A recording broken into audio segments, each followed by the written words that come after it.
Hello. Hello? Hello. What's up, bro? Hey, it's the What's Up Bro podcast. We talk movies, sports, TV shows, pop culture, and it's funny, mother. With Nery Saenz. I'm like, what? How can this... They have Photoshop. Photoshop exists when this artist rendition was done. How the fuck is this not cooler looking than a sketch that looks like it was done by a hillbilly off the side of the road? What the fuck are we talking? Why is this a thing? Welcome to the party, pal. Steph, anie Meyer-Senior. Yeah, I don't have to look cute for you. Oh, no. So you're telling me there's a chance? Yeah! And Mike Mercadal.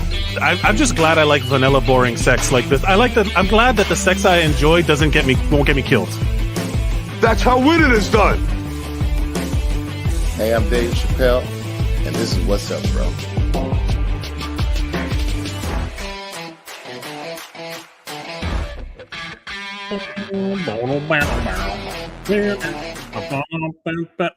Hey, everybody. Welcome to the What's Up, Bro podcast. My name is Mike Mercadal. With me, as always, is...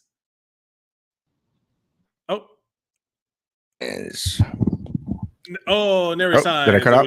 Yeah. With me, as always, from the black hole of the ocean. Although it still is kind of amazing that you can be where you are and we are still doing this. It's funny because we have been recording from ships for a while now. And it's been different ships every time. And it's so funny because sometimes people can't even tell that I'm on a ship because the Wi-Fi is that good. Yeah. And then there are times like today. Yeah. Thank you, everybody, for joining us for the 400th episode of this podcast. 400 of these. Nery, what have we learned? Isn't that crazy? It's 400. crazy. What have we learned? I think we learned that we don't know anything. We don't know anything. I find myself knowing, like, I just turned 43 last week, and I find myself thinking, like, oh, I am way dumber than I thought I was. There's two ways to look at that. I think you're dumber than you think you are, but you're smart for knowing how dumb you are. Because some people don't even know that. There's a lot of people walking around out there dumb as shit, thinking they know what's up, and they don't. Who think they're smart. Yeah. And then some of them are running for president. Some of them. Thank you, everybody, for joining us live on Facebook. If you're watching us live, this is the present. If you're listening to this or watching this in the future, welcome to the past. We're reliving it. Or Instagram. Or Instagram. That's right. We're live on Instagram. I always forget that one because it's not part of this setup. It's a separate thing. Right. Yeah. We are recording. Lots of things are happening around this time of year. First things, we're happy. Football's back, and that's what we're going to focus today's show on. Not the fact that we are happy that football is back, but we're not. We have to at least acknowledge that the presidential debate just happened at the time of recording. So we have just finished this. I think they just finished it. I can't even remember. I lost track as we were setting up. But so we will refrain from making specific comments because I don't think we know what's going on. I heard. Can you believe that person said that thing? Can you believe that person said that thing? And then the other person was like, "What?" And then the look of like, I don't think so. And then the fact check happened. I hope. Right. And yeah, we're finger on the pulse. We are. At this point. Yeah. No, but it's we would be remiss if you're just tuning in after that. This is a little palate cleanser of reality of just two dudes been recording podcast episodes 400 times. 400. I have not been. Do we know more or less how many you did without me? Because I know there was a time I was gone, and then when I came back. Well, we call those the dark ages. So the dark years. Which is not true. Because during those times, I had a lot of fun. But we found Stephanie Meyer-Senior came into my life. That's how we found Steph, who's on assignment. who's on assignment right now, who like really wanted to be here, but she was like, there's like actual real life things happening with her. So, you know, Hey, if a real obviously. life thing is happening, this is it's hard to explain, like, because we've been podcasting for 12 years. Yeah. This landscape of podcasting was very different when we started, right? So in 2012, the podcast world did not exist in the way it does. So we were like, I feel like the only people podcasting were people who really wanted to do it. I feel like now literally everybody has either a podcast or a fake podcast. Where it used to be just comedians. I got to be honest with you. It used to be just comedians or computer nerds. Podcasts. There were computer nerds also in the world. Yeah. We needed them because they were the ones who taught us how to podcast. Yeah, exactly. So it was just like those people who like, hey, I talented or funny, but I haven't broken out in the major media. And then now it's like, hey, remember that hit TV show that I had on for 10 years? Right. Let's go talk about it. And I'm like, wait, what? You're already famous. What are you doing? You're like, what? I need a different platform on which for people to hear my thoughts. I literally just Googled it. What were the top podcasts of 2012? Right? Can I guess? Well, I found the list of the entertainment podcasts of 2012. Can I guess? Because I wouldn't have known the other ones. I'm gonna say WTF was up there. It's number 2. WTF is number 2. I guess this is an episode of Joe Rogan was up there. Joe Rogan, not a thing yet. I mean, he was a thing, but he wasn't. I guess the top podcast thing. Yeah. I don't think he was. He was did it for a minute and then was fine and then blew up and then a bunch of people started paying attention. Look, so number 10, and these are just entertainment podcasts. I mean, I'm sure there are other ones, but there was NPR had a bunch of different podcasts. One of them was a Pop Culture Happy Hour. I remember that. All of the Nerdist podcasts were big because I remember that's what made me want to start. That's the right. Indoor Kids. Also, How Did This Get Made was around back then. Is You that Made not It still Weird around? with Pete Holmes. Is that still not around? How Did This Get Made? That's still not around? It's still around. Yeah, I listen to it all the time. Because you said it as if it's still not around. You're like, oh, that was around back then. No, but I mean, has been around since then. Since then. You Made It Weird with Pete Holmes. Nerdist Podcast was number 6. And I remember like listening to that show and as it was starting and being like inspired to start my own podcast in some way. I was trying to figure it out. Number 5 was Film Spotting. I don't even know what that one is. NPR, again, another one, All Songs Considered. Number 3 was Doug Loves Movies. Yes. And that one I listened to regularly. WTF. Our friend Mike Valdez, it was just on an episode of Doug Loves Movies. He was? Oh, I didn't listen. I gotta look it up. No, he posted about it, so I don't even know if it's the episode is out yet. I don't know how they work there. With the delays thing. But he posted with them. So he's actually going to be on an episode of that, which that's super excited. Fantastic. Yeah, amazing. Comedy Bang Bang was the number 1 podcast in 2012, which was this improvised radio show kind of thing with a lot of like improv comedians. But that was the landscape where it was like, well, what are we gonna do? And I'm sure there were other like podcasts that came out. Let's see, these are all. I mean, that's just the top 10. These are like just the reason I started podcasting. The one who got me into it, who because I used to think I did a podcast on my own from my phone. It was an audio podcast, and I used to do it using the same app that Bill Burr would do it. So I thought when podcasting, I thought that was what podcasting was. I thought podcasting was just a one-man act. I didn't know that Bill Burr is a fucking outlier. I had no idea. Yeah. You just thought it was guys talking into a microphone. Or one guy talking into a microphone. Yeah. I just thought it was one guy. And because he would always talk about doing it from his, like he would always do it from his phone, and it sounded like a phone call. He would do it from his phone and record it, and then that would post onto his MySpace. I found out what app he uses or what service he used and started doing that. So I would do that with MySpace, and I did it maybe like 6 times. And it was just me rambling. And then I was like, oh, podcasting is not for me. And then like years later after that, I worked with Robert Kelly, and Robert Kelly's like, you got to do a podcast. He's like, and it was me and Ramon in the green room, and he's like, you could call it Two Spics and a Microphone. Yeah, and I was whatever, like, yeah, this is 2012 comedy. I'm sure we could get away with that. And so that got me inspired. And then I started listening to his podcast, Robert Kelly's You Know What, Dude? And I was like, oh, so that got me inspired to do the podcast. And then I was very heavily into Jay Moore's More Stories. Oh, yeah, podcast. yeah. I was very, I remember that one. There was I listened to a lot of podcasts at the time that because there was it was all about you had to download it. Like streaming things was not as popular. Like YouTube was still not like a thing you could just watch on your phone. Data on your phone was not something that you could just crank out. You would run out of data. So it was always about you sync it on your iTunes. Yes. And then you put it onto your phone.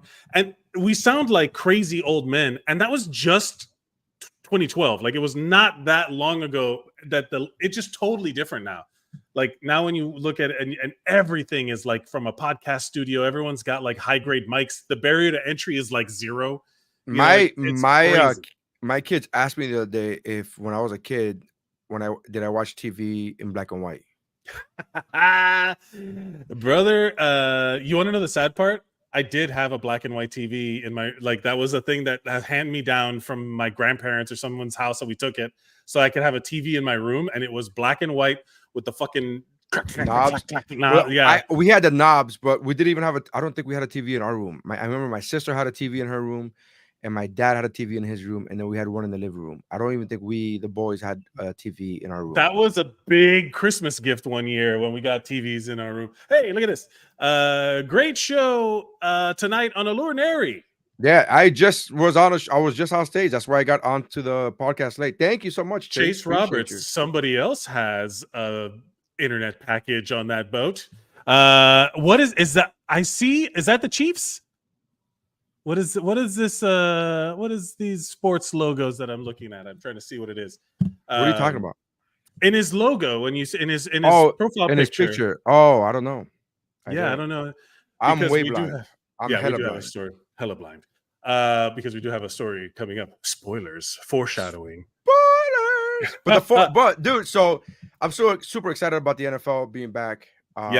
This is the time of year where my emotions can be are determined by the most, like I feel the most hypocritical because I'm rooting for millionaires to make billionaires money. So I'm just like, yeah, get him. Dude, let me tell you something. So this year I'm in 3 football leagues. Technically, I'm in 3 fantasy football leagues. 2 of them I care about, the other one I don't. I don't really care about, but it's so funny how I care about every football player now. Like every player is on my team. They're all players on my team, and I care about all of them. I'm like, this guy scored. Oh, but I have that defense, and it's like it's so It's like this guy played again. My defense got an interception on my quarterback that I started, and I should have thought this through better. Yes, yeah. But I'm really much I love football, man. It really is like that. Is that your favorite sport? Without a doubt. Like it's the one. So as growing up, it was the one most present in my house. Again, I've been indoctrinated into it, but I'm not going to fight the indoctrination. But I grew up also in Miami in the 90s, 80s, 90s. It was the Dolphins in the 80s, and was also bigger. Like the Hurricanes was bigger than the Dolphins at a certain point. And it was like Miami was football town. Like it was all football. And then when I got, I was, what do they call it? I was groomed by old men, but to be a JV football player. they were just looking for children with thick thighs and big backs. And they were like, ooh, this kid's going to be a good football player. Weird, oddly predatory behavior from every middle school football coach. But yeah, that's when I started playing it, and then I would watch the games. In the passer. What? That analogy was rough in the passer. Roughing the passer. Yeah, there's a bunch. I'm sorry. Was it not equally predatory to see children and want them for their bodies? That's exactly what they. Come on. Yeah, that's exactly what's happening. Is that better or worse than wanting children for their personalities? I mean, What the fuck? If you're met children, they suck. They children stink. terrible. Terrible. Yeah, terrible. Just You should not have nothing. any. They don't know nothing. What are we doing? But no, it is. Did you? Because I don't think of you didn't play sport. You would play football. No, I never played organized football. I just played neighborhood football. I never played. And my whole thing was strictly a financial decision, like all the way through, from everything. I wanted to get into martial arts when I was a kid because I love martial arts, and everything was we can't afford it because I'm the youngest of 4. So by the time it got to me, they were like, "We can't afford shit, man. We can't." And we couldn't. Don't get me wrong, we couldn't afford it before. But my oldest brother, I remember. They put him in like the neighborhood martial arts, like the YMCA type of deal. Oh, sure. But he gave up. But he gave up on everything. So my parents took that to like, oh, kids give up on everything. So we're not gonna even try to put we're not gonna even entertain the idea of our kids in any extracurricular, anything that costs, including scouts. Like I remember my mom went to a Boy Scout. My mom went to one Boy Scout meeting, and at that meeting, she found out that you have to pay money not only for the entry fees but for the uniforms and stuff like that. And my mom was like, "We're out." I remember my mom saying like, "Oh, we're not gonna do that. We're not gonna do that." And so everything became a monetary thing. So when it got time to me growing up playing to play a sport, the thought never even entered my mind because it was to buy a money gear. thing. Yeah. Right. And the only time I got into sports was in 7th and 8th grade. I was in wrestling. And it was because it was not a lot of gear needed. Yeah. Not a lot of gear needed. The singlet is provided to you. And all you got to do is buy wrestling shoes. Yeah. That's all you got to do. And you could buy wrestling shoes for $20. I remember that was like the thing where it was like, that was $19.99. If you bring $20, you could get wrestling shoes. And that was like, my mom's like, fine, I'll give you $20 fucking dollars. Yeah, I forged the insurance form. I'm like, yeah, we have insurance. I forged that. Yeah, and I did wrestling in 7th and 8th grade. Wrestling. And then Jeff says Nery played Tecmo Bowl. I played that shit last week. That shit is still happening. Awesome. Yeah, it's still fucking good. Awesome. Yeah, it's amazing. I got in. So I was pretty good at wrestling, to be honest with you. And I was always wrestling above my weight class. I remember weighing like 150 in 8th grade, and I was wrestling 180s. Because of your size or because of age? It was because they didn't have anybody who was heavier than me. And so it was a mixture of like the one guy who's heavier than me is super heavier than me, and he sucked. Right. He wasn't good. And then there was me, and then they just, and I remember that. And then I remember going to high school, and I'm like, maybe I'll be in the wrestling team in high school. And in high school, I had not hit my growth spurt yet. And I'm like, people weighing 150 in high school have abs. They're like muscular. They're not. That's a different world, buddy. That's a different world, man. And I was like, no. And I pussied out. It wasn't even like I didn't even try out. It wasn't even, I just saw the people that I was walking around with, and it was like walking amongst the giants. And I was like, nah, I'm not doing wrestling. I'm all right. Porcupine J said wrestling is arguably the toughest sport out there. Legit. It's hard, man. I was not a wrestler. I did martial arts in high school, but I didn't do wrestling. And I always felt like I could have been good at these things because I had done so much weight training for football. And I remember getting messing dudes challenging each other. And what this one dude was a friend of ours was a wrestler. And I outweighed him by like 100 pounds, like no joke, 100 pounds. Like I was like 290 in high school. And I was one of those guys that hit my growth spurt in that you were walking amongst. Yeah. I was one of those guys where I'm just like a large child. I was a man, literally man child. Name drop that album. Is that on iTunes still? Yeah, of course. Go buy Man Child, Nery Saenz first album on iTunes. Plug. Jeff says blood sport is harder than wrestling. Who hasn't had a good Kumite invitation? First of all, Kumite, I am a 37-time champion at Kumite. I would have Kumite matches in my room, and it literally just off my imagination. Kids, pay attention. We didn't have VR back then, and it was literally me in my room as a 10-year-old, as a 12-year-old, having these imaginary fights by myself, and I'll be like drenched in sweat. And I thought that was the coolest thing. I'm like, look at me, I'm sweaty, and I'm like fighting, and VR was up here, brother. That reminds me of that Patton Oswalt joke the year that Passion of the Christ came out. He's like, Spider-Man beat Jesus at the movies this summer. That's not how it played out when I was playing with my action figures. But like, Porcupine Jason 290, what the fuck? Yeah. There was no reason for me to have been that big other than pressure from a man who groomed me to be that. Wait, you were I didn't catch that. I didn't catch that number. Yeah. 290 pounds? Yeah. Mike, I'm not weighing 290 right now. I know. I was also, look, I'll humble brag right now. I was also squatting like 500 pounds and benching like 300 pounds because that's all I did. I was like a monster boy. I was like That's a funny phrase. I was a monster boy. I was a boy. I was a child.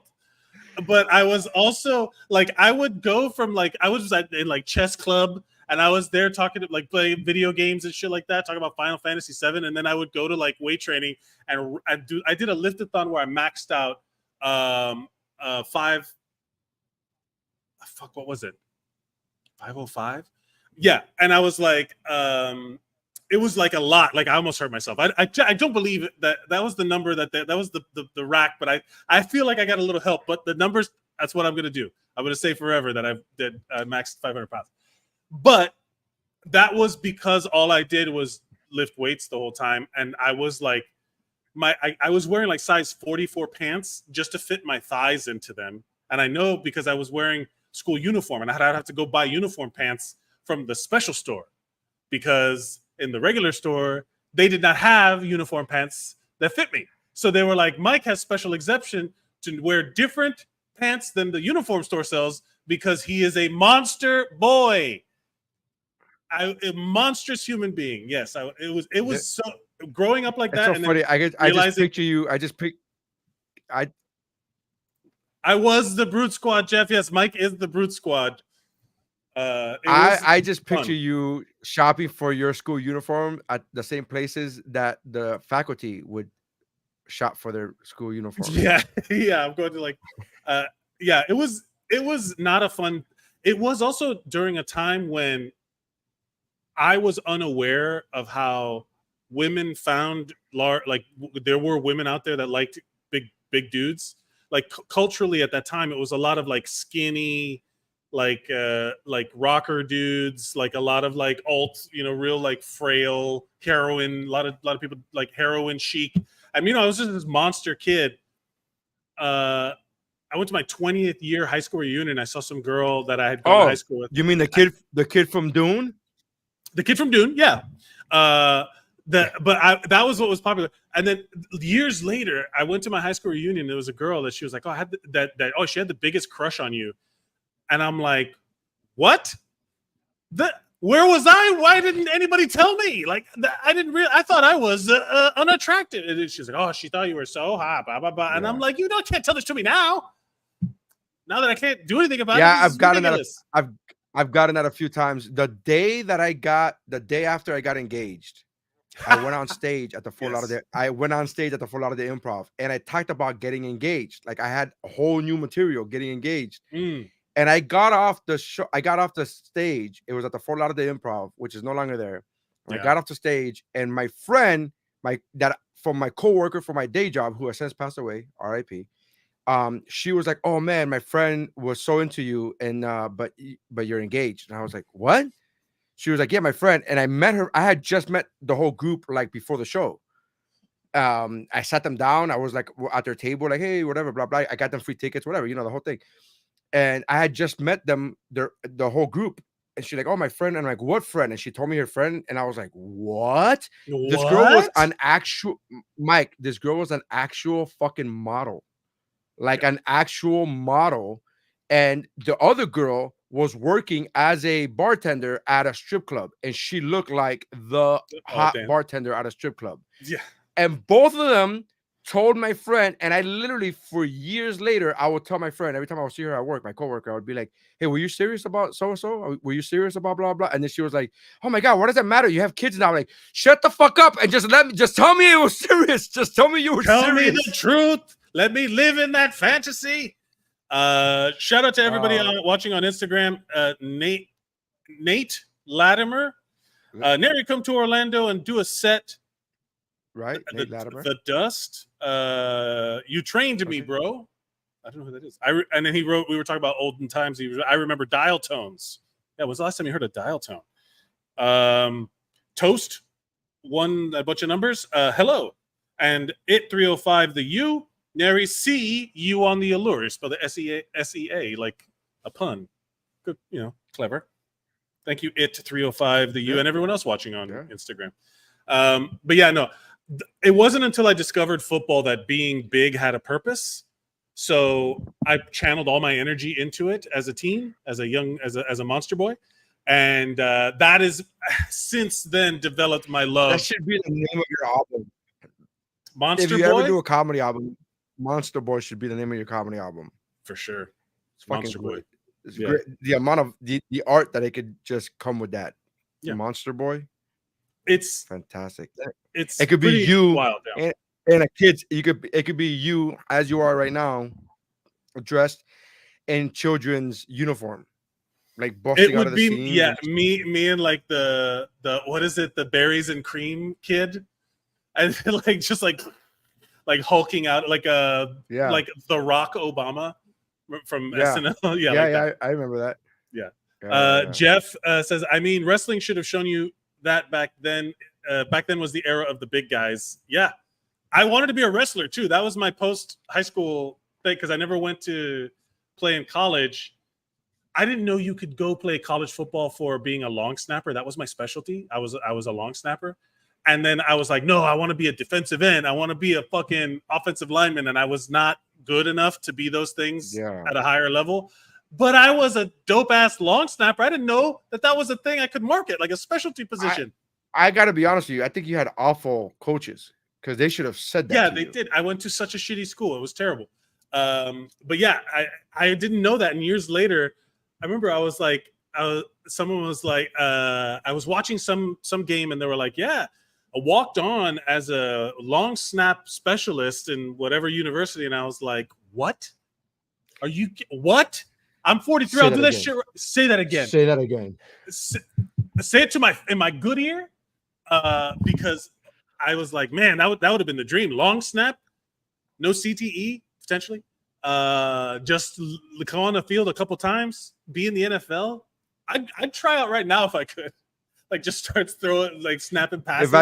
If I could run the field and not get tired, I would do it. I would try.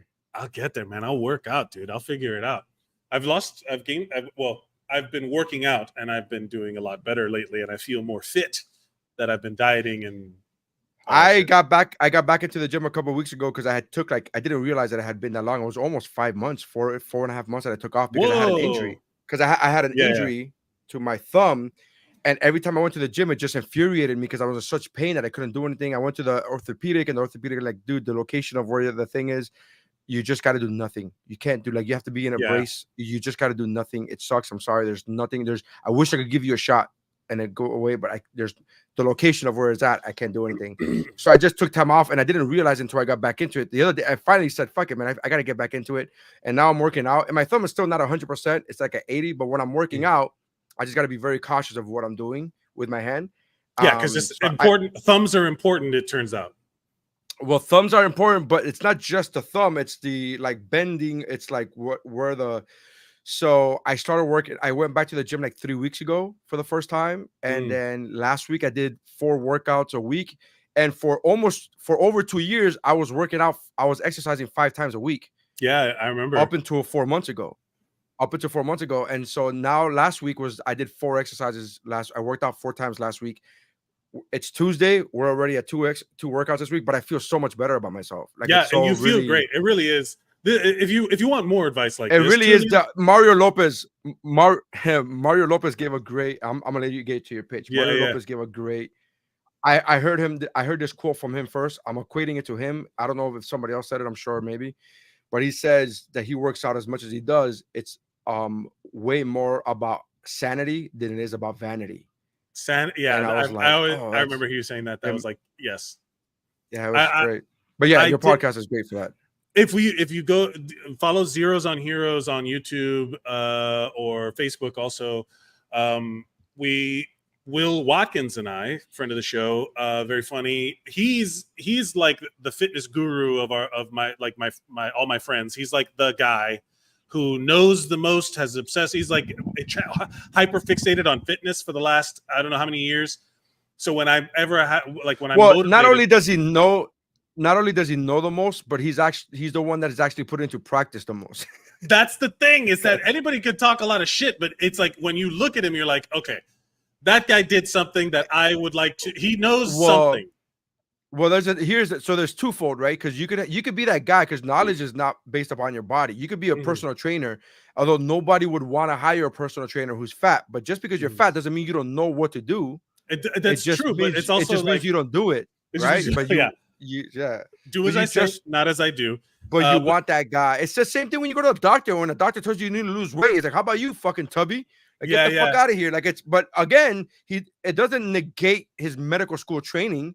Right, like when I used to smoke. A doctor tells you you're fat, you need to lose weight, it's because he's looking at your blood results, he's looking at your fucking test results, right? He still knows. But if the doctor's fat, you're like, yeah. When I would smoke, there was one of my doctors.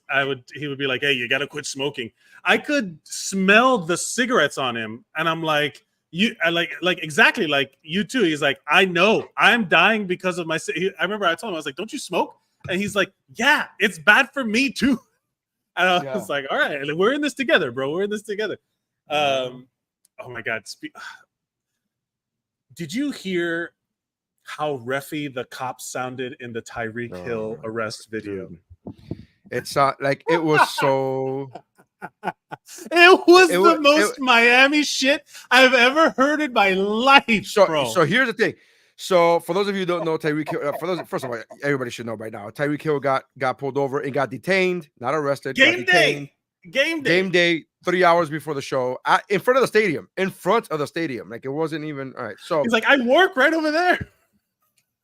So I heard a podcast today, Dan Lebitard. He thought that by the accents of the cop, talking about the accent specifically, he thought that English was not their first language, and he thought not only that, but they came to this country after they weren't born here.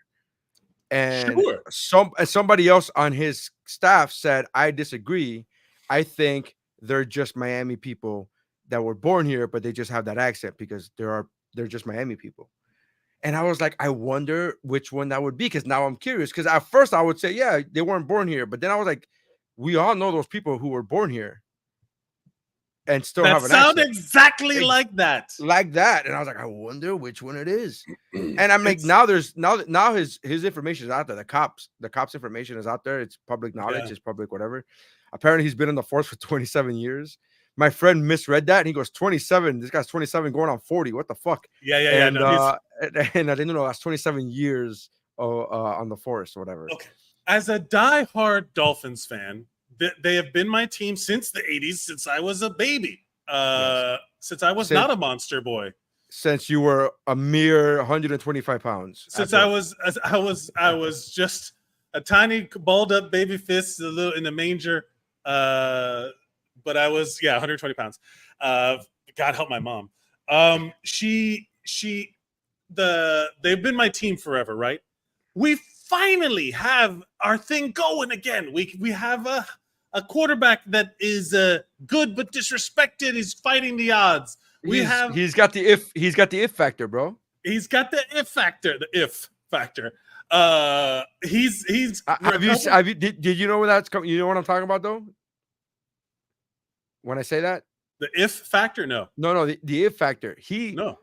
So Tua, the Dolphins quarterback, last week said that he knows that he has the it factor. Oh, okay. And it made it funny because it was like, I don't think people. Are you allowed to say about yourself? Yeah, that's what everybody was like. You can't say that about yourself. Can you say that? And like, people who have the it factor don't typically have to say that. That's People true. that have the it factor have people saying it for them. Yeah. Right. So Like, no, like, yeah. It's like if you're a good like at anything, you don't have to go around telling people, "Hey, I'm good at this." No, people will see it, and people will say, "Oh, he's good at that." We finally have Hawk Tua taking snaps, throwing deep bombs with a distance to the fastest wide receivers, arguably some of the best wide receivers in the fucking country. Tyreek Hill, he just came back from knee surgery. If he goes out because of an injury he got from a fucking cop pulling him over, there would be rioting. Like, I would be like, if he got hurt on the field, that's fine, man. That's what happens, dude. You get hurt on the field. If he got hurt because the guy threw him down on the ground and he fucks up his knee again, it would be pandemonium. I would be so mad. I would be so pissed. pandemonium is such a great word. Great. Solid word. It's such a great word because you could pandemonium and pandemonium has the it factor, is what it is. Well, pandemonium is the same. I have the same feeling with the word pandemonium than I do with belligerent, and where you only there's only certain times you use those words, and it's like it's never a good thing, right? Like they're always like you never say belligerent other than drunk. People are never like belligerently when you say belligerent, which the word belligerent doesn't mean drunk. But it's always used it's always used together with drunk. So it's like either you're a happy drunk or you're a belligerent drunk. But if they're talking about you enough to say belligerent, you did something bad. Yeah, real bad. You're wrong. Same thing with pandemonium. Pandemonium is like, oh, something went down. Something went down. Pandemonium. Tanya Valls, thank you. First time viewer. Dolphins fan always with the hearts emoji. Yes, of course. Yeah, it is hard to like when you've watched. If you've been a fan of a bad team for a long time, and then they start to do good, you get a little bit of that like cursed mentality of like, I don't want to jinx this. I don't want to say anything. I don't want to get my hopes up. Well, my friends say that every Dolphin game, every single one, even when things are going well, they're like something's gonna happen, something bad's gonna happen. Something bad, like all my Dolphin friends. Yes, it's abuse. It's like yeah, but it's not gonna.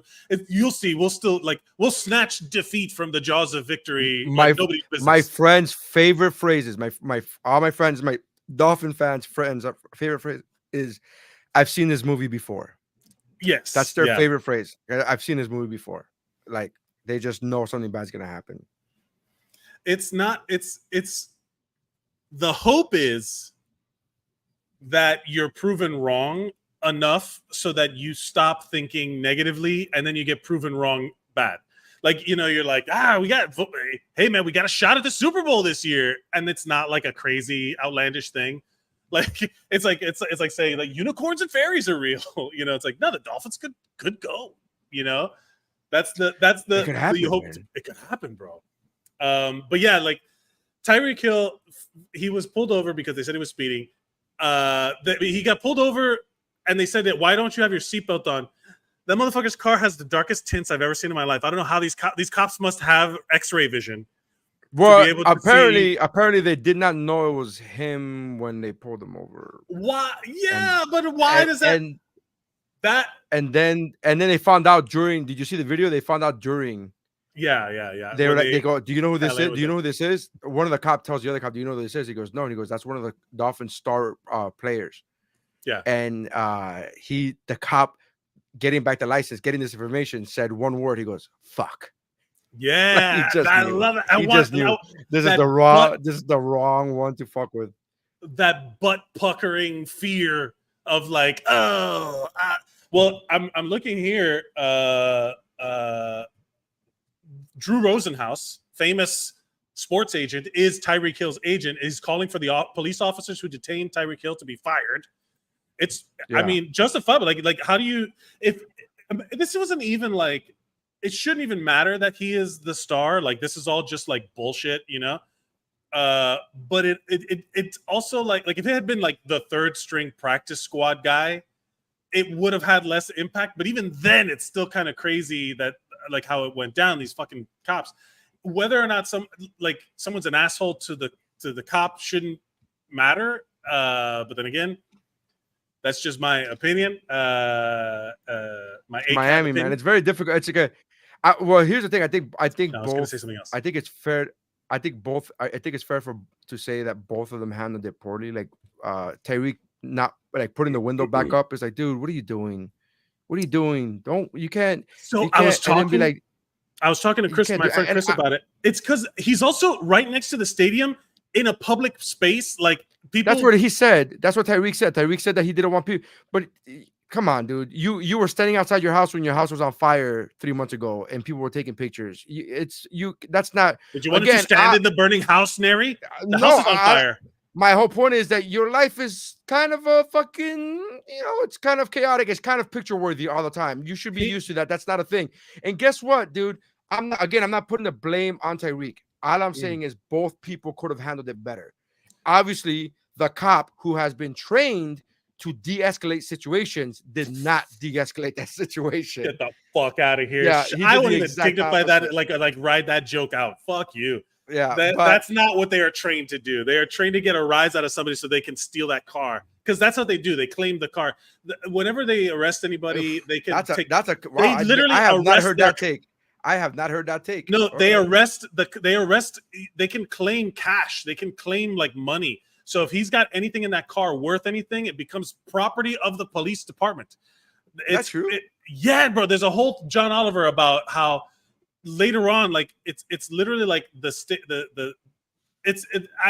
don't want to say something wrong, but I know that police departments can claim funds like literal cash as part of arrests. But is it one of those things where if that now this is me just talking about just learning from conjecture from TV shows. Is it one of those things where if it was cash that was gotten during illegal situations? So if it's an illegal, so if you were selling drugs, they could confiscate that cash because it was fucking done illegally. But if it was legal cash, I don't know if they're gonna able to confiscate that. There's a certain God, I don't want to say the wrong thing. I just picture I forget what comedy show it was that I picture them going like, oh, it was Married with Children. And in Married with Children, don't open up the picture, by the way. I want to open up, save it onto your hard drive and open it up live. But tell me before you do it. But in Married with Children, the cops raided the poker game, and then the guy goes, oh, but you can still keep it. One of the friends goes, but you still won a lot of money. And he's like, but there is no money. Is there, officers? And he turns over, and the cops are literally putting all their cash in their pockets. And he's like, nope, no money here. And it was just like funny, whatever. But I didn't know that cops could, like, if they confiscate his car, they could steal anything in it. I don't know. That sounds right. That doesn't sound. I don't know the right term, because I'm trying to remember the right term. But Jeff says, if Tyreek didn't want attention, don't be driving a fancy ass car to the stadium. I agree with Nery. Both are to blame on why this escalated. I would say my caveat there would be like Tyreek had responsibility to not get the situation started, meaning roll down your window, give him your ID, whatever, blah blah. But once the situation got started, the cop took it to other levels, dude. The cop was just like, the fact that the second cop was almost worse, where he just dragged him, and then he fucking bended his knee back, and the guy's like, dude, I just had surgery on my knee, and he's like, oh, what a coincidence. And I'm like, what the fuck, dude? They don't give a fuck, man. Who cares? Nery learned police procedure from watching Training Day 47 times. Hey, man, two things can be true. Porcupine J says, sometimes I almost feel like I learned vocabulary words from Nery. I learned something every day. I'm trying to remember the name of that thing. Let's look at this picture that you showed me. It's a picture when you were born. It's your birth picture. This is my birth picture? Yes, you were born. Oh, my God. Fuck you. I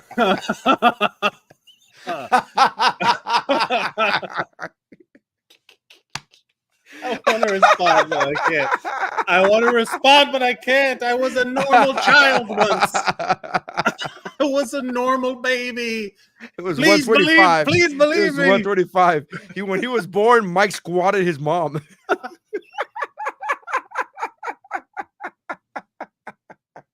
I was a child. I was a normal baby.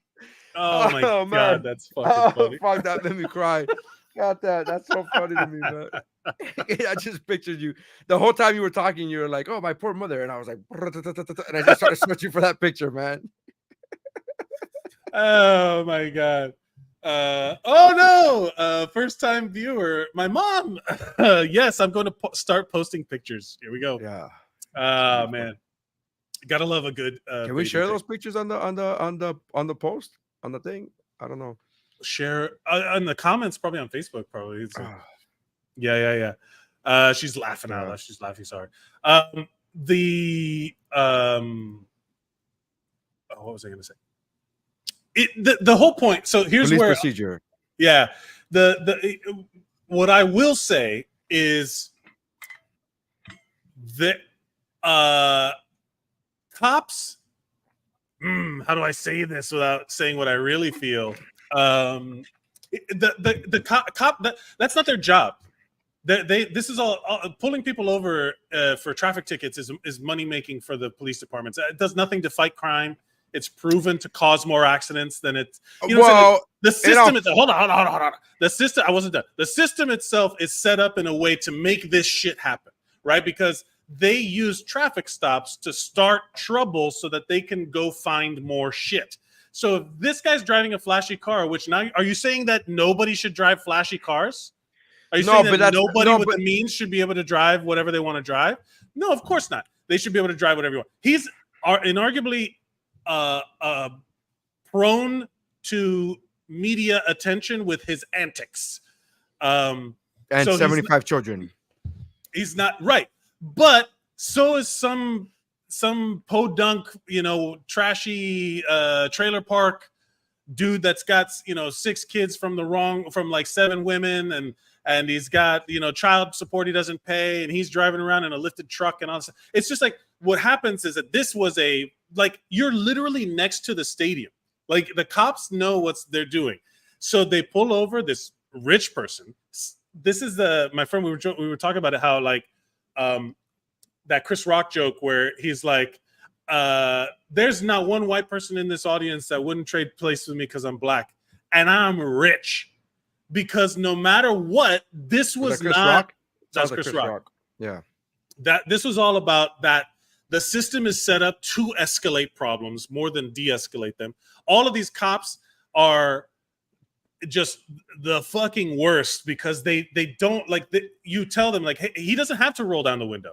He just has to identify. He doesn't have to leave the window rolled down. There's no law that says it. It's just like, hey man, it's like when a job, like a boss is like, hey, yeah, on your performance review, we've noticed that you've been clocking out at 5 every day and just kind of heading home, and we really like people to give the extra effort. It's like, motherfucker, you pay me until 5. I'm leaving at 5. I don't have to do that shit. Well, it's not the same, but I get what you're saying. I expect there to be some sort of respect when it's not their job. Their job is to just write the ticket. I think both of them are, again, Tyreek was enticing them, was kind of like, hey man, you're like, fuck you, go fuck yourself, right? Yeah, that's not illegal. What Tyreek was doing.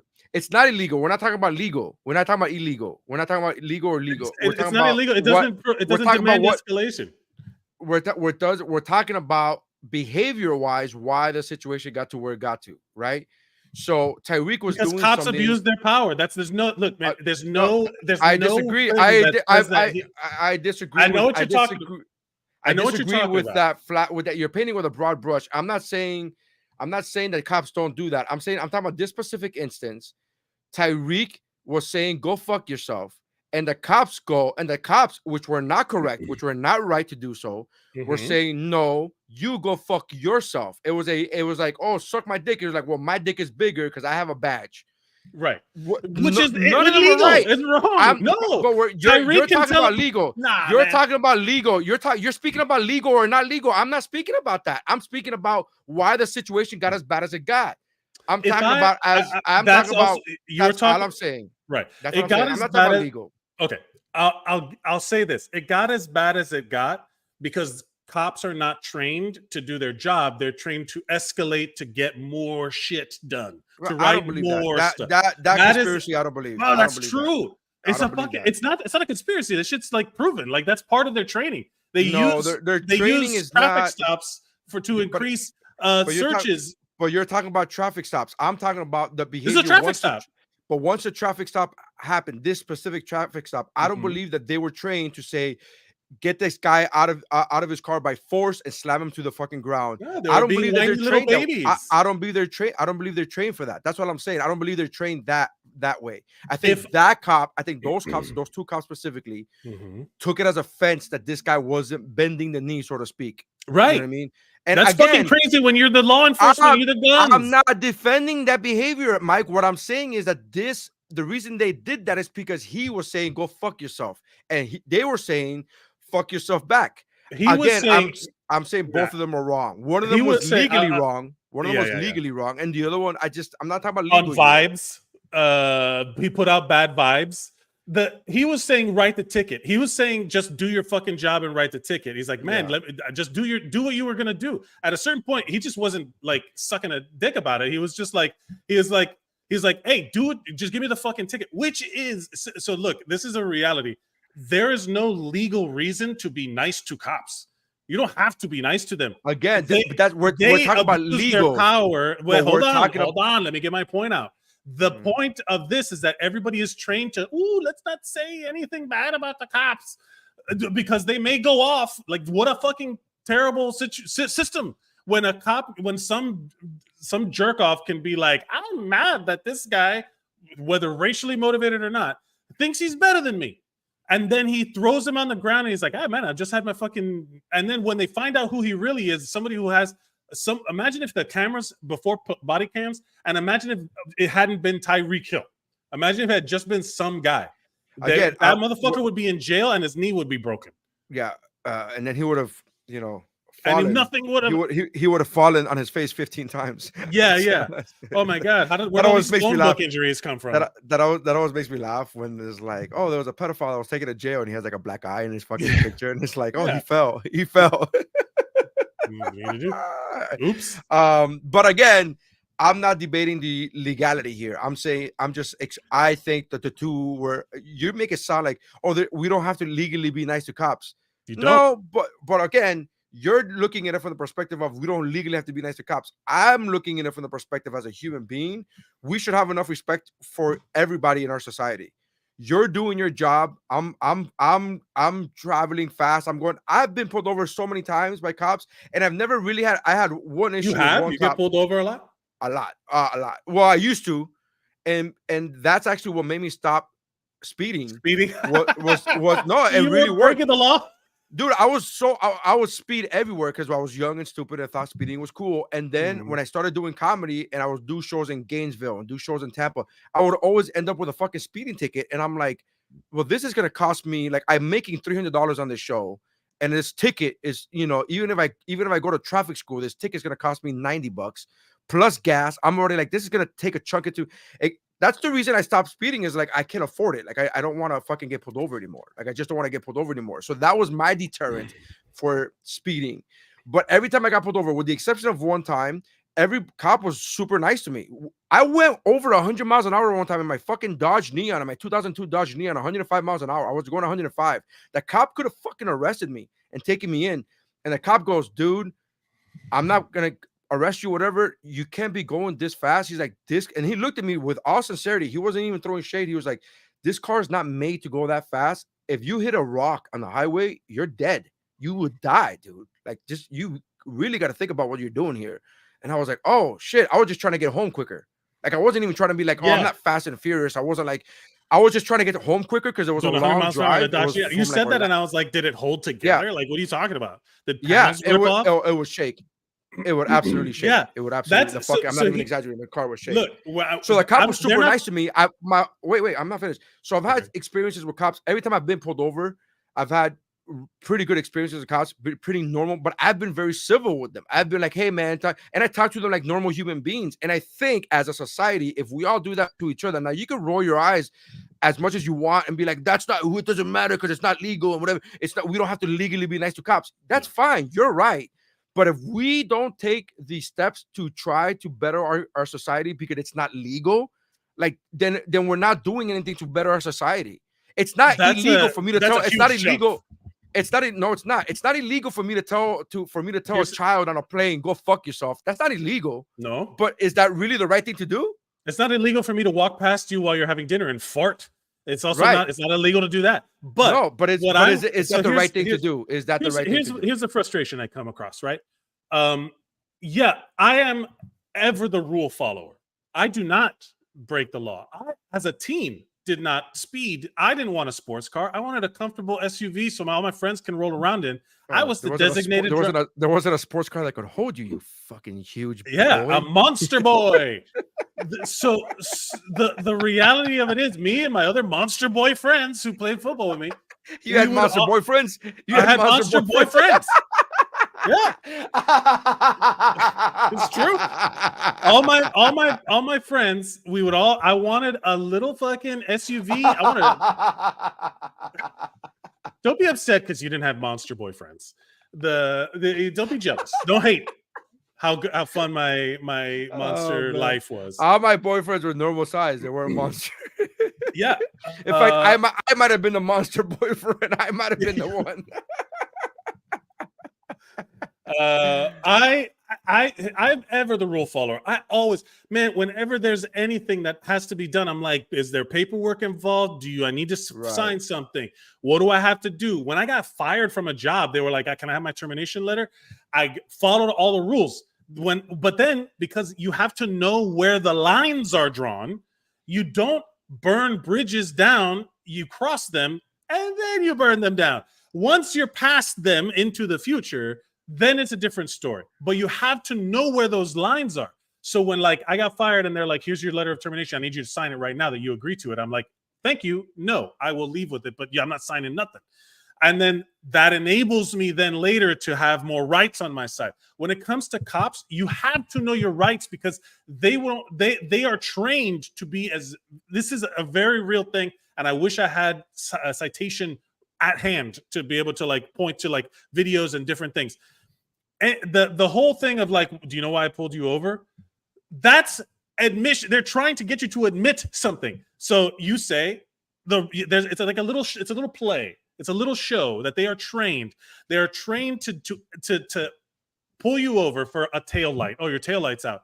Okay. Now, once they get a look, is there the smell of weed in the car? Is there a smell of alcohol in the car? Is this where they use that as a way to rack up like a fucking taxi meter where they're just king, king, king, king, king, like a fare. They try and pick out things that are wrong. They're not trying to get you to go about your way. They're not trying to fix you. You got a lot of help because of your skin tone. But if you're a person of color in this country, you do not get those same people. Oh, your Dodge Neon is not built to handle 100 miles an hour. I hate to break it to you, but in Gainesville, I am a person of color. I hate to break it to you. So FYI. That cop that pulled me over was lily white. There will never be a time that you are equal in color to Tyreek Hill. But we're not talking about equal in color. You're saying you used the example I gave you, the story I gave you about the cop being nice to me about 100 miles an hour. You use that to say because of my skin color, that's why he gave me that fair warning. In general, the lighter your skin, the less trouble you have with correct. Cops. But again, you didn't say in general. You were using a specific story that I just told you about a cop being nice to me, and you specifically said your skin tone, as an example of the generalization. And in my example, and in that example, I'm saying that in that specific situation, I was a person of color compared to the cop that told me that, and in the location in the city that we were in. Look, there's people that agree with you. Porcupine Jason says, "I'm with Nery on." Well, of course he is. He's a military guy. Of course, he's a cop. He's a fucking ACAB. There are people like Trump that use the law to hide behind. They claim that it wasn't illegal while doing something that clearly violates expected civil norms. Rules are not everything. Tell us where the police officer touched you, Mike. I don't know, man. There is absolutely anyone who is absolutely on one side or the other on this topic is invariably wrong, because there's so many gray areas that have to. I mean, like what I'm talking about is like, yes, absolutely, laws need to be enforced, but the way that modern American policing is trained, it's not trained that way. Like in other countries, the cops don't straight up murder people. You know what I mean? Like there are other countries. Have you been to Latin America? That's a different story. I'm saying there are other countries. Those are other countries, and those cops straight up murder people. They murk people, bro. They do. Wait, real quick. Just to get back to what you were saying, Mike, about being a rule follower. I'm not. I'm just a good old fashioned Tyreek Hill, man. My whole thing with this, not with this case, with just in general, what I'm talking about, I'm not talking about legal laws that were crossed or bounded or or fractured. I'm talking about social contracts. Norms. That to me. So to me, somebody who is within their rights legally isn't always doing the right thing. Just because you're legal, and then the other way around, like if it's legal to, whatever, like there are bullshit laws back in the 1800s that we could talk about that it was legal to do this and that. If there was a guy, if there was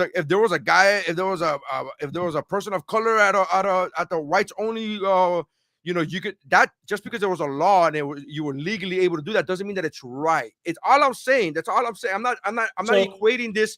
I'm not equating this to civil rights movements or civil rights laws. I am saying that I am not in a disagreement with you that the cop that Tyreek did nothing illegal. I don't think Tyreek did anything illegal.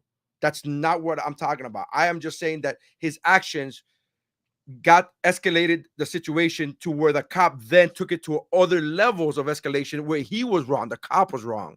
I'm agreeing. I just think this is a shitty situation all the way around. I'll leave it at that. Shout out to the MDPD though for releasing that tape a fucking day after the shit happened. That was fast, bro. That's fucking fast. Whoever was there was fast, and they were like, because it was. I get also the statement released. The Dolphins. The Miami Dolphins they released that statement backing Tyreek Hill, and we're like, hey, we have a lot of love for the police department, but this is wrong, and we stand behind our play. Like they hit that shit so fast, and I think it was because it was game day.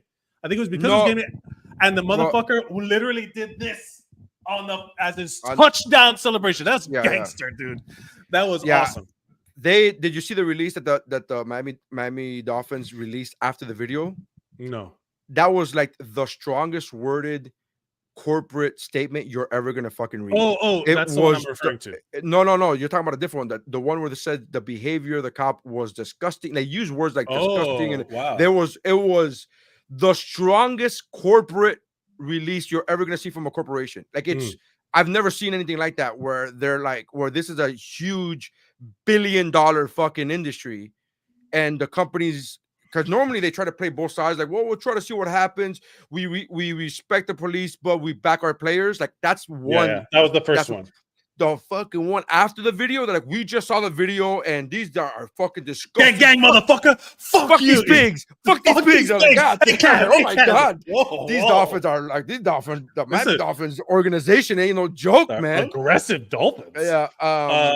I'll say this, Porcupine Jason, I'm not disagreeing with the fact that you can agree with Nery. I'm not disagreeing with Nery what he's saying. He is agreeing with somebody whose name is Neary. I don't know who that is, but I mean, it's right there on the screen. Porcupine Jason. I mean, I get it. It's hard to old habits, But what I will say is, as a healthcare professional, I have had people who have called for help when I show up, punch, kick, spit on me.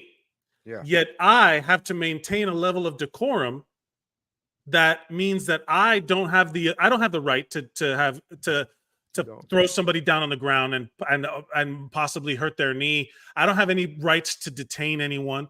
I would show up on scene. I've also been in the hospital, in the place where the healthcare happens, and it is a federal crime to attack a bus driver, but it is not a federal crime to attack a healthcare worker. Why?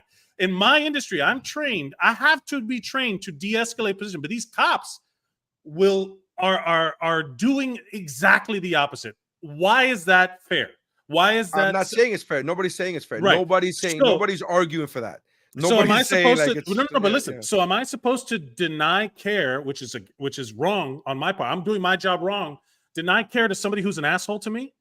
No, I have to continue to do my fucking job in the limits and the rules of my job. You could do it slower though. That's also true.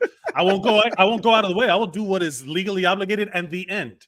So these cops, I could just picture you with a syringe, like this will help them feel better immediately. I'll be right back. And then so to say my point, I am held to a higher standard than cops are. Am I supposed to be held to a higher standard of professionalism than cops are? I mean, you're looking at it. I'm not defending the system. I'm just talking about fair. I'm not defending this. I'm not defending the system. I was talking about one specific case. This specific case, I think what Tyreek did not help his situation. It did not, absolutely. I think the cops, just because he was legally in his right to roll up the window, doesn't mean that he should have.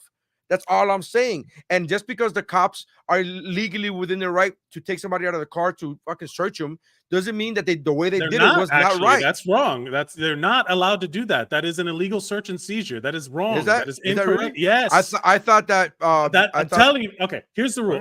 I'll leave it at this. I'll leave it at this. There's a book called Talking to Strangers by Malcolm Gladwell, and it's centered around the Sandra Bland. Is that the guy from Jurassic Park? Dr. Malcolm? Yeah, Dr. Ian Malcolm Gladwell. There's a book called Talking to Strangers. It's about the Sandra Bland case, and it's about like how miscommunications and police training in the way that they're trained is basically why that shit went as bad as it did. And it's like whenever you see these exchanges go down, that shit goes wrong, it is usually racially based. Generally speaking, I'm making a generalization. Yeah. It is there's some sort of racial thing, and then but it goes into great detail about expectations and the way the cops are trained and cultural differences and what actually work. It's a great book. There's the audio book. I mean, if you want to go about history, dude, the reason why cops, the birth of the slave cops? catchers. Slave catchers. Like it's, I mean, if we're going to talk about history or shit, there's a lot of flaws. And Parker, but do no harm. That is the oth of doctors. That's the Hippocratic oath. That's not the same word. There was a Supreme Court case that said that cops technically do not have to serve and protect. To protect and serve, that is not a legal requirement of a cop responding to an emergency. So it's like they went to the Supreme Court to say, I don't have to defend you, I don't have to protect you, so they could legally do whatever they want. It's the system is bad. This is an escalation of the system that is the light is being shined on because it's Tyreek fucking Hill. And Tyreek Hill, now he and Tua and all these a bunch of other players on the team formed like a coalition to be like, how do we improve community involvement? How do we address this? How do we Kaepernick it in a way that's not going to cause us to get fired, but still raise awareness? Kaepernick got fucking blacklisted, bro, for this. This is awful. It's so the same shit. This is what he got in trouble. This is why Kaepernick. He's no longer in the league, bro. He got blacklisted. This is what he got black. Can you believe that shit? And as a 49ers fan, I disliked Kaepernick way before everybody else got on the fucking bandwagon. Because he was not doing good throwing the ball. And then like, you know how much it pained me to have to defend this motherfucker? Because I was like, I don't want to defend Kaepernick because he throws interceptions. Yeah, but it has nothing to do with his fucking kneeling. God damn it. Bunch of hypocritic. But you know what? You may be a bunch of hypocrites, Hippocratics.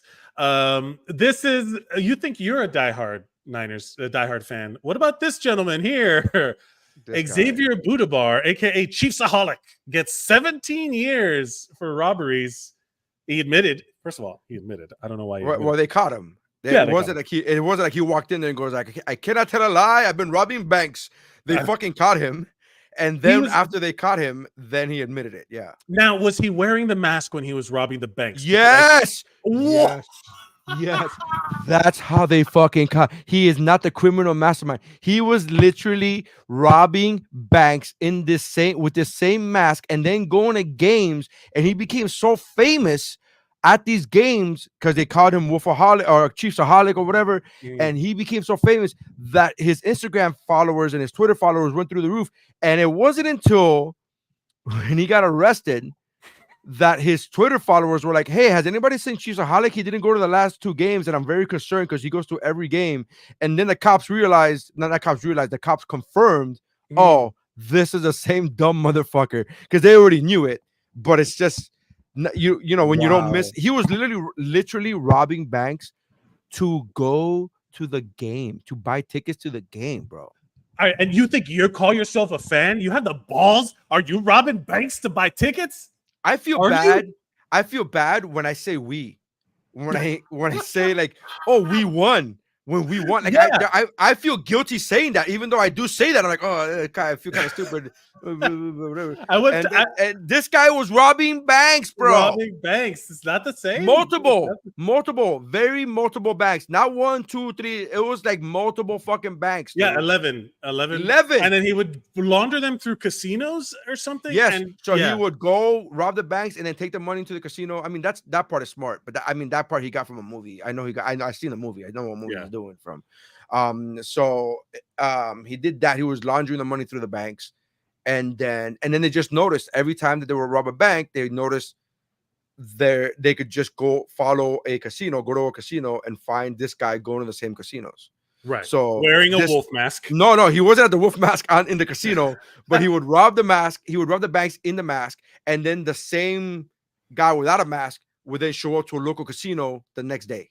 And it's like you could just fucking, I mean, he thought he was fucking crushing it. He's like, I'm a genius. For a moment, he was, though. I mean, for genuinely. a time, he $800,000 in 11 robberies across 7 states, laundering the proceeds through casinos. He pleaded guilty to 1 count of bank robbery, 1 count of money laundering, and 1 count of transporting stolen property across state lines.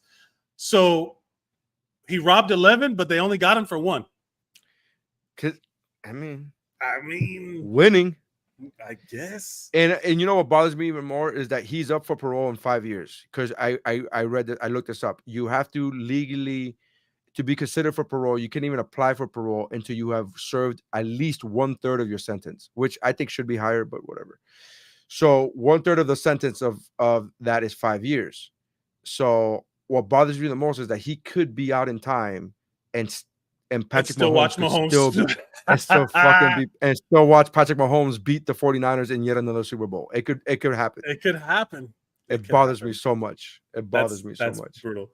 Do we want to get into the 45 actors who turned down iconic movie roles? I don't know about 45, but which is the ones that stuck out to you? Because we talked about this last week. We talked about this on our show. Yeah, that who said no to things. Yeah. This one, Emma Roberts could have been Harley Quinn, which Margot Robbie is now producing fucking Barbie on the back of.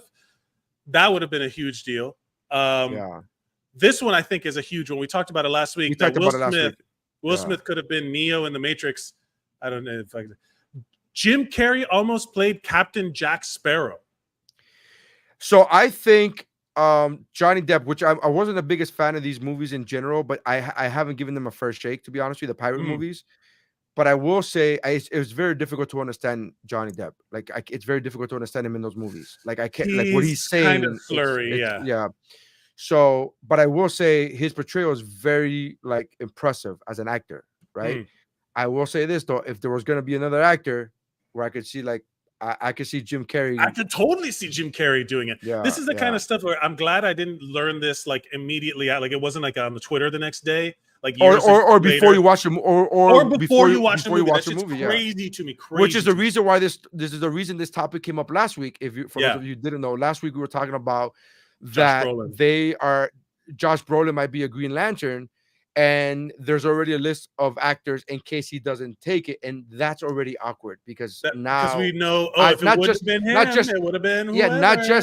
not just the actors. If you're an actor going in there reading for this part, you know that the one they really wanted was somebody else, so that's already awkward. But as a viewer, you're watching this and you're going like, oh, this could have been Josh Brolin. Yeah, Like the whole time you're like left with questions. Like this one. What if Nicolas Cage would have been Aragorn? I got to be honest with you. I'm not the biggest fan of what's his name?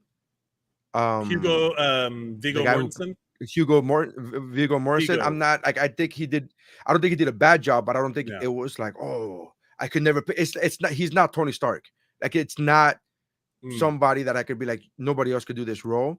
So I would be interested in watching that movie and watching, Nick Cage do that. I'm okay with that. Well, yeah. To be fair, like knowing that now, I don't think it would change. Viggo Mortensen to me is Aragorn. Like it's hard for me to change that. How about The Shining? Robin Williams would have played Jack Nicholson's character. I think he would have done a great job because we know him now. But the studio back then, didn't know he had dramatic chops. Yes. So back then, that's the reason they exited. The studio didn't want him. The director did. Stanley Kubrick did. And then Robin Williams backs out because he went to go do fucking Popeye. I mean, the masterpiece that is Popeye will not be besmirched on this podcast. Oh, that movie's a piece of shit. That movie's a fucking hot turd. That movie's hot garbage. Al Pacino almost played Han Solo. That isn't exactly accurate. He auditioned. He did not. That wasn't an almost thing. He auditioned. But I mean, that's a lot. Everybody in Hollywood auditioned. Everybody auditioned in Hollywood. Yeah.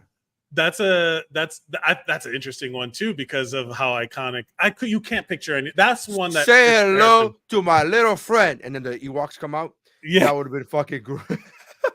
That would have been great. Here's just a couple other ones that go fast. Hugh Jackman almost played James Bond instead of Daniel Craig. Yeah.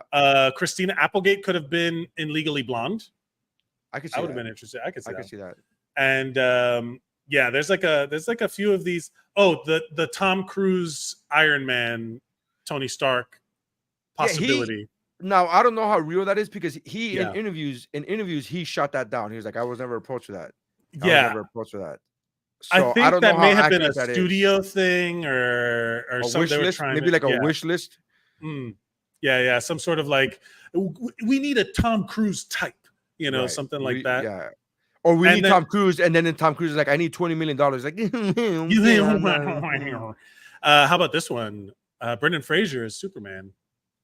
At that era, Brendan Fraser, that early 2000s. Yeah, when Brendan he had the Fraser. Six-pack, when he had that Tarzan six-pack. We had that fucking. I'm sorry, it was George of the Jungle. It was. I'm sorry, you're right. It was George of the Jungle. But yeah, I mean, could you imagine? He would have been, I think, a great Clark Kent. Tim Roth. Listen to me. Brandon Roth. Brandon Roth was a phenomenal Superman. He's still to this day.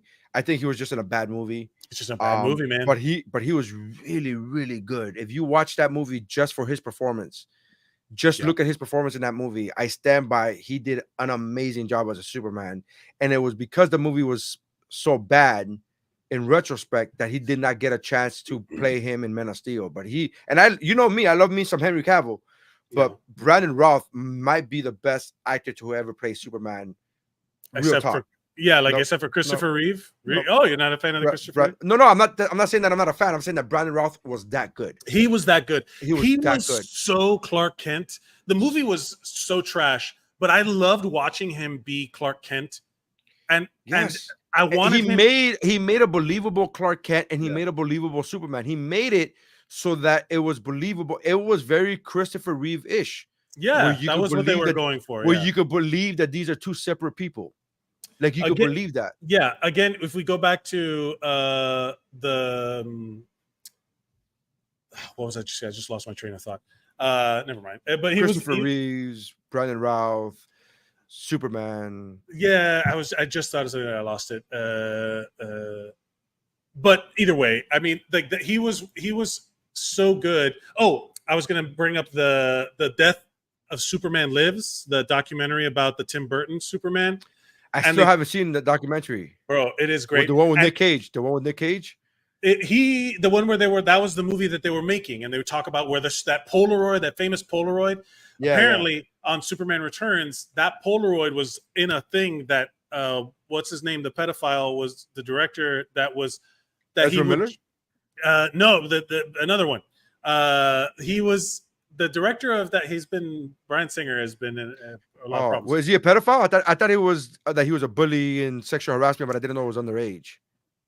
I thought it was that. I allegedly, whatever. All awful, by the way. All awful, by the way. All bad. All equally bad. We're now just trying to narrow it down, trying to be as accurate as possible. Is it shit or diarrhea? We don't know, but they're both shit. But we don't know. Both bad. But they had a binder where they showed that picture and they were like, just a reminder of what we're trying to avoid. And then there was like this like they were basically trying to redo the Donner Supermans, and they were like going for this safe, like I don't even remember, like real estate. They're going to turn kryptonite islands to people to sell to bad guys or something, so they could do crime. It was such a stupid movie. I don't think it was an awful movie. I think the plot definitely needed help. Legit. There was no bad guy. The bad guy was Land. Lex Luthor. He wasn't even that big of a bad guy. Like he was he literally married some rich lady and then forged her signature on his he was a villain. That's a pretty bad guy. He was a villain in general in life. He was a villain. Kevin Spacey, that's right, rapist. Kevin Spacey. So there's so many bad people on that set. So many bad people. On that set. Not Brandon Routh. This guy, Kevin Spacey. He got away. Yeah, he was and the director, Kevin Spacey and Bryan Singer, both on the same set. He's like, stuck with a bad hand. Brandon Routh is great, man. I love Brandon Routh. He was great, man. And if you watched him in the CW, did you ever watch him in that crossover? Yes, I did. When he played Kingdom Come, he played Kingdom Come Superman. That was amazing. That was fun. That was awesome. We will dismount today with old school picks. If you have any, I thought you were gonna do the one has to go. Oh, the one gotta go. Yeah. Oh, where did I do it? I think I deleted those. You're the worst. Are we doing one gotta go from now on? I mean, I just thought it was a fun topic. I just thought it was fun. It was fun, but we don't have a lot of time to get into it. So sure, I would rather. That's why I like the one gotta goes, because they're fast. Like you could just be like, here's a 2-minute spiel, and then you be one gotta go. Tyreek Hill or the cops. One gotta go. I don't know. One of them has they're undefeated in the court. Yeah, one of them has gone. Let me see. Do you have I want to say Superman Returns now for the old school pick.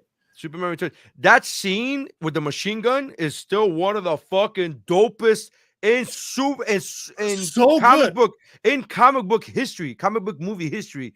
That makes my top 5, I think. I want to bullet in that fucking eye. Oh fuck, dude. That was so good. That scene with the scene with the plane. Yeah. Where he's fucking lifting the plane and the plane ripples, and they landed in the baseball stadium on the baseball field. Oh, so God, good. Again, all of the Superman was awesome. They were so good. They had such really good parts to it. The script just needed more help. But it was really it really wasn't a terrible shitty movie. It was just needed an extra, like it needed an extra thing. Yeah, it needed something in the story, some arc it was just missing.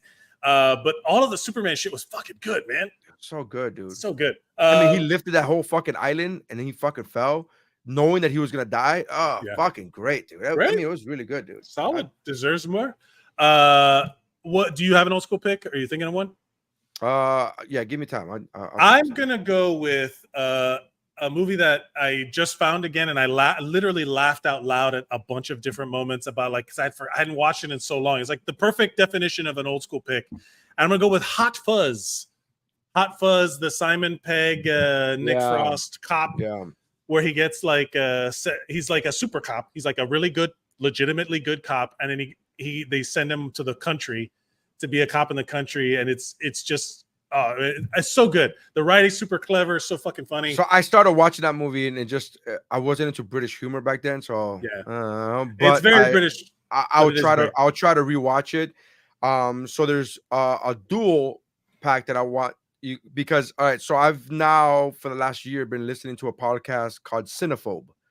And then I got to participate in an episode, and it was one of the most fun episodes. I'll be honest with you, I was kind of on fire on that episode. I was like fucking hitting like hell jokes. yeah. It was doing really well. But it was just a lot of fun because I was a fan of the podcast before going on the podcast, and they didn't expect that from me. So there's like, oh, this guy's hip with the terms. He knows what's up. Yeah. He knows what's up.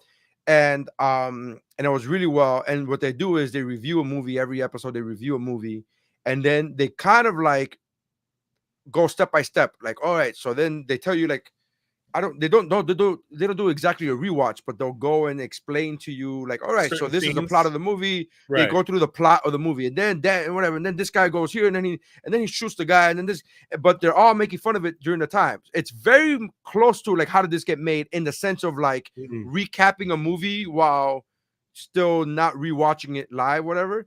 And they read certain lines from the movies, and then they it makes you watch. When you watch it, you go, oh yeah, that was an over exposition. This was that whole conversation with this exposition. God damn it, I didn't even know that. The whole conversation was, if we don't win this battle of the bands, they're gonna close down the community center. And right. And that does the things that holds. And if we win this dance competition, the check is for the exact amount that they're looking for, or whatever. Anyways, So on that podcast, I was a guest last month on that podcast, and the movie that we watched on the episode was, the Citizen movie with Law-Abiding Citizen. Law-Abiding Citizen. Thank you. Law-Abiding Citizen. So. And then the latest episode, which is like 4 episodes, that was like 5 episodes ago, maybe even more. But the current episode is Karate Kid Part 3. Ooh. And I love both those movies. And at the end, they each go like, oh, file or phobe. File means that you like the movie. Phobe means fuck it, it's movies or whatever. But they only review movies that are 40% or lower on Rotten Tomatoes. Oh, that's their thing. They only review movies. And it's either 40% audience score or 40% critic score, but it can't, like, one of them has to be at least 40% or lower. Yeah. And so both those movies, I swear to God, I love Law-Abiding Citizen so much that when they told me the movie, I go, oh, but I thought it was only under 40%. No, but you said bad movies. But you said bad movies. I don't understand. I don't understand. This movie is the best movie ever made. What's your pick? So I would say go listen to my episode of Cinephobe.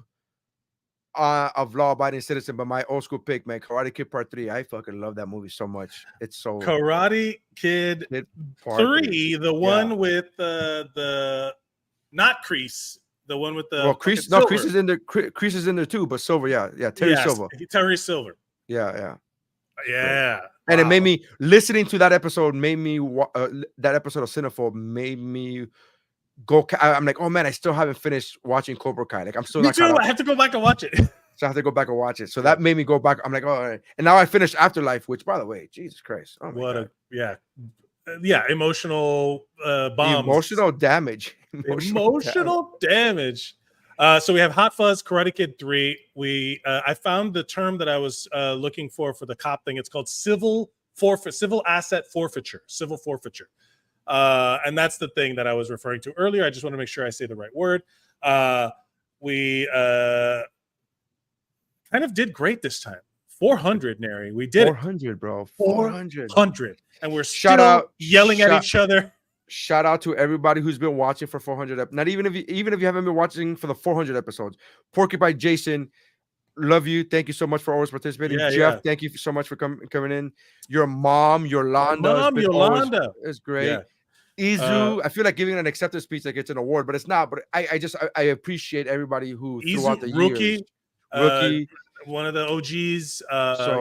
Amazing. Thank you for that, man. Thank you. So happy to be doing this. And Stephanie Meyer-Senior, we miss you. And I know. We hope everything's good. We hope everything is all well. She'll be. I promise you, she was supposed to be here. She was trying to be here. I don't want to say supposed to.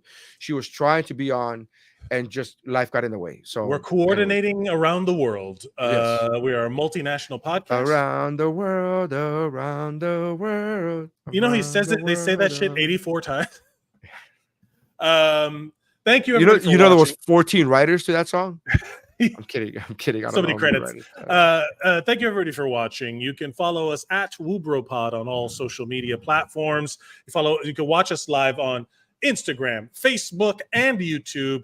Please share those posts and links on your pages so that we can get more people in the chat, like Porcupine Jason, like Jeff Mercatini, and everyone else that's related to me apparently. And Instagram, if you're in the Instagram, Nate Latimer, thank you for your comments. The 305, it 305 the U, next CT, a bunch of you know, it's so people, funny. Every time I see him on my feed or he comments on something, I always read that as 305 Thoreau. I don't know why. 305 thou. 305 thou.